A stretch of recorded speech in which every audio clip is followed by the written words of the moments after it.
কুমড়ো জাতীয় ফসলের ক্ষেত্রে চেষ্টা করব সকালের দিকে, এই ধরেন 10টা-11টার ভিতরেই আমাদের পরাগায়নটা সম্পন্ন করা।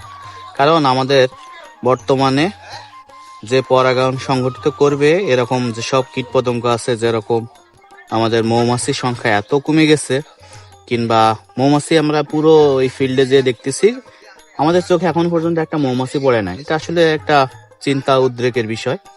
আমাদের করণীয় হচ্ছে আমরা সকালে এসে আমাদের ফিল্ডে দেখব যে আমাদের পুরুষ ফুল ফুটছে, সাথে সাথে মেয়ে ফুলও ফুটছে। পুরুষ ফুল এভাবে নিয়ে আমরা এদের অ্যান্থার, এই যে পরাগায়নের জন্য যে পোলেন লাগবে সেটাকে ওপেন করে নেব, উন্মুক্ত করব।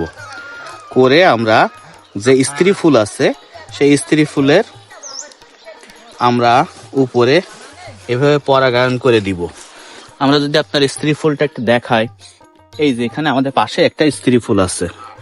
স্ত্রী ফুলটা ভিতরে যে আমাদের এই যে স্ত্রী স্তবক আছে, স্ত্রী স্তবকের ভিতরে এভাবে আমরা পরাগায়ন করে দিব, যাতে আমাদের ফার্টিলাইজেশন বা আমাদের যে সংকরায়ন সেটা সম্পন্ন হয়।